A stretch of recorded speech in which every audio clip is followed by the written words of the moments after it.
بسم اللہ الرحمن الرحیم الحمد للہ رب العالمین وصلی اللہ تعالی علی خیر خلقہ سیدنا محمد وعلی آلہ واصحابہ وبارک وسلم۔ محترم سامعین حضرات، چند سوالات ہیں جو میت کے تعلق سے ہیں۔ الگ الگ سوالات پوچھے جاتے ہیں، تو میں تمام سوالات کو اکٹھا کر کے ایک ہی آڈیو میں اس کا جواب دینا چاہتا ہوں۔ ایک سوال یہ اٹھتا ہے کہ جب کوئی انسان مرنے والا ہوتا ہے، یعنی سکرات کی حالت میں ہوتا ہے، تو اس وقت وہاں پر موجود لوگوں کو یا ان کے گھر والوں کو کیا کرنا چاہیے؟ دوسرا سوال اس میں یہ پوچھا گیا ہے، یعنی دوسرا سوال یہ ہے کہ جب کوئی شخص مر جاتا ہے اور اس کی آنکھیں کھلی رہتی ہیں، اس کا کیا مطلب ہے؟ بعض لوگ کہتے ہیں کہ مرنے والے کو فلاں کا انتظار تھا، اسی کے انتظار میں وہ مر گیا، اب اس کو دیکھنے کی جو ہے اس کو خواہش تھی، اب اسی خواہش کے ساتھ وہ چلا گیا، اس لیے اس کی آنکھیں کھلی رہ گئیں۔ یہ لوگوں کا کہنا ہے، تو کیا یہ کہنا درست ہے یا نہیں؟ اسی طرح سے کچھ اور بھی سوالات اس سلسلے میں پوچھے گئے، تو میں اختصار کے ساتھ سوالات کو آپ کے سامنے نہ رکھتے ہوئے جواب کو سامنے رکھتا ہوں، تاکہ جو بھی سوالات ذہن میں ہوں گے انشاءاللہ اس کا جواب اس میں مل جائے گا۔ تو سب سے پہلے بات یہ ہے کہ محترم سامعین حضرات، جب کوئی شخص مرنے والا ہے، سکرات کی حالت میں ہے، تو پھر اس وقت گھر والوں کو چاہیے کہ وہ اس کے سامنے کلمہ لا الہ الا اللہ کا ورد بار بار کرتے رہیں، بار بار مرنے والے کے سامنے کلمہ پڑھتے رہیں۔ اس کا فائدہ یہ ہوگا کہ وہ کلمہ پڑھتے ہوئے دنیا سے جائے گا۔ اگر ہم اس کے سامنے بار بار کلمہ پڑھتے رہیں، اس لیے کہ ایمان والا جب مر رہا ہے اور اس کا یقین تھا کہ ایک اللہ ہے، حالانکہ اس نے گناہ کیے تھے دنیا کے اندر، اس نے گناہ کیے، لیکن اس کا یقین یہ ہے کہ مجھے پیدا کرنے والا ایک اللہ ہے، اس کے علاوہ کوئی عبادت کے لائق نہیں ہے، یہ اس بات کا یقین اس کو تھا۔ تو جب اس کے سامنے کلمہ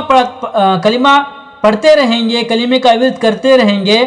تو اس کی زبان پر بھی اللہ کے فضل و کرم سے کلمہ جاری ہو جائے گا، اور پھر وہ کلمہ پڑھتے ہوئے دنیا سے جائے گا۔ حدیث میں آتا ہے کہ جو کوئی شخص مرتے وقت کلمہ پڑھتا ہے تو اللہ تعالیٰ اس کو دوزخ سے محفوظ رکھتے ہیں، اور جو دوزخ سے محفوظ رہتا ہے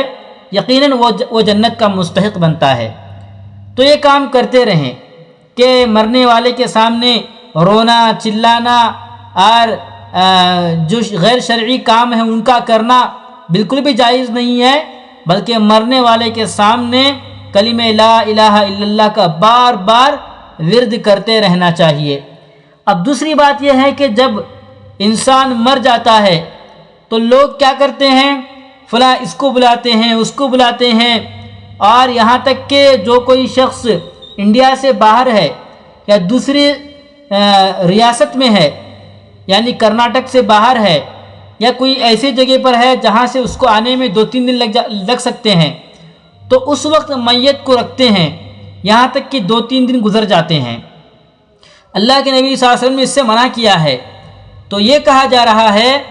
کہ میت کے گھر والوں کو چاہیے کہ میت کی تجہیز اور اس کی تکفین، یعنی غسل دینا، پھر اس کو جو ہے کفن پہنانا،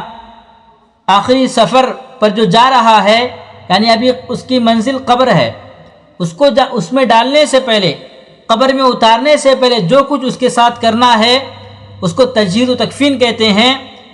اس کو گھر والوں کو چاہیے کہ اس میں جلدی کریں، بغیر کسی وجہ کے تاخیر نہ کریں، بغیر کسی شرعی عذر کے اس میں تاخیر ہو رہی ہے، یہ منع کیا گیا ہے۔ اس سے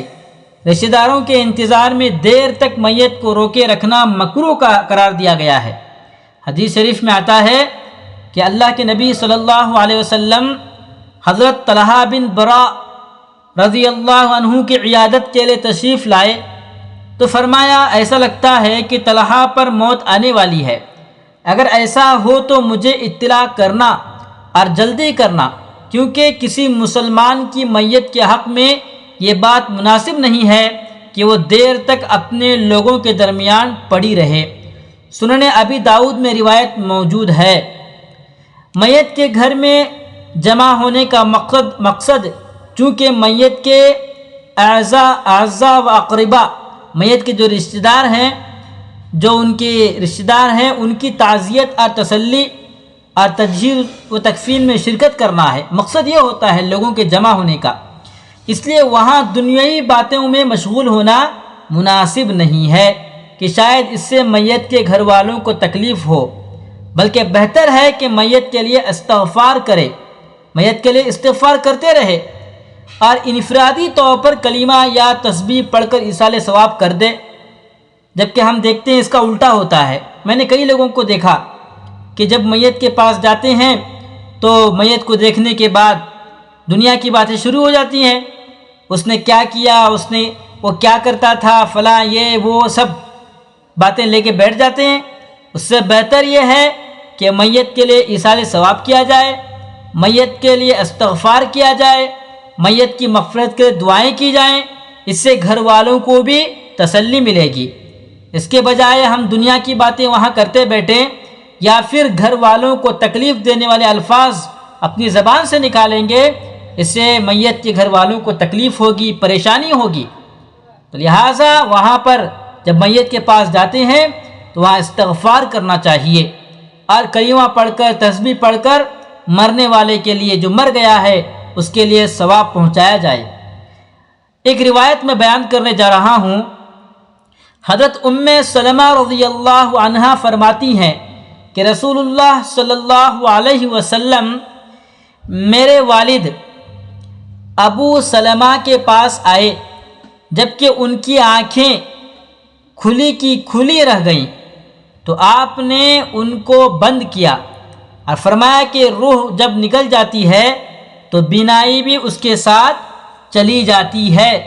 اس لیے آنکھوں کے کھلے رہنے کا کوئی فائدہ نہیں۔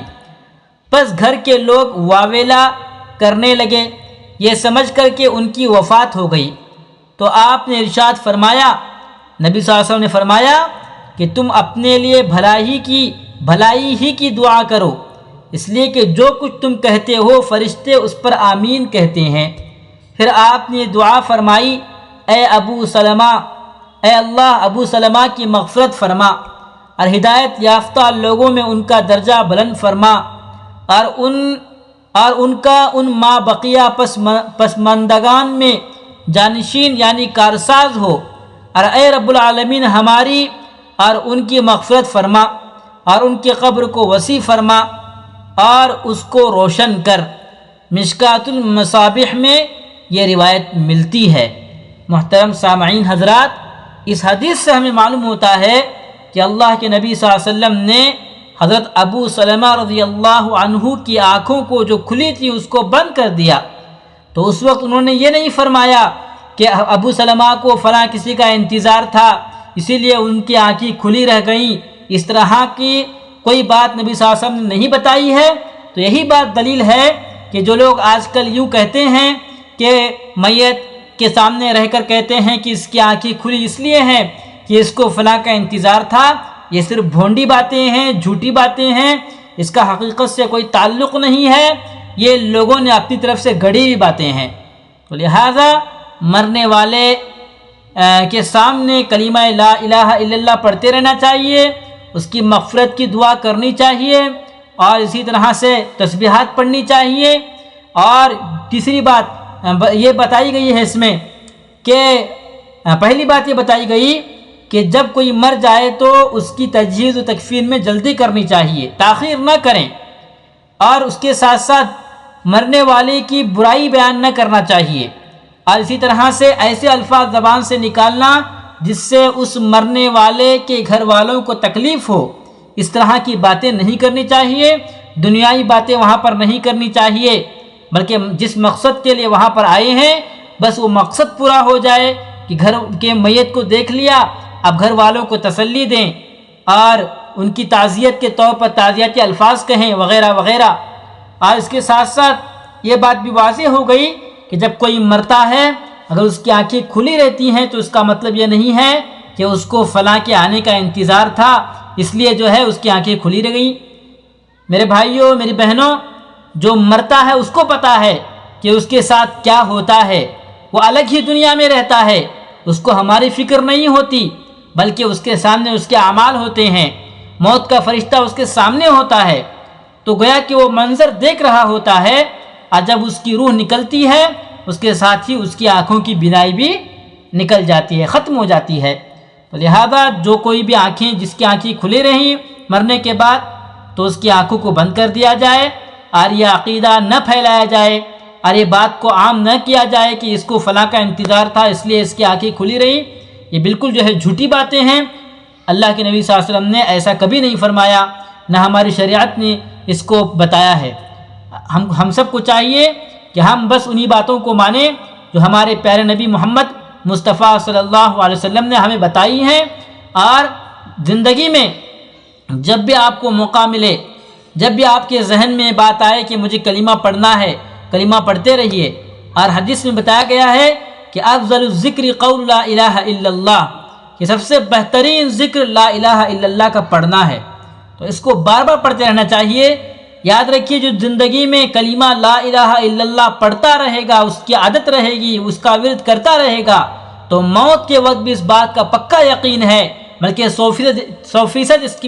اس کا یقین ہے، 100% اس کا یقین ہے کہ مرتے وقت بھی اس کے زبان پر وہی کلمہ ہوگا جو اس نے زندگی بھر پڑھا ہوگا۔ اللہ تعالیٰ مجھے بھی اور آپ کو بھی ایمان والی زندگی نصیب فرمائے، ایمان والی موت نصیب فرمائے، مرتے وقت کلمہ نصیب فرمائے، اور اللہ تعالیٰ کو اور اللہ کے نبی اللہ تعالیٰ نے اور پیارے نبی محمد مصطفیٰ صلی اللہ علیہ وسلم نے جو باتیں ہمیں بتائی ہیں، جو احادیث میں ملتی ہیں، قرآنی آیات میں جو ہمیں پیغام دیا گیا ہے، اللہ تعالیٰ ہم سب کو ان آیات پر اور نبی صلی اللہ علیہ وسلم کے پیغام پر عمل پیرا ہونے کی توفیق عطا فرمائے۔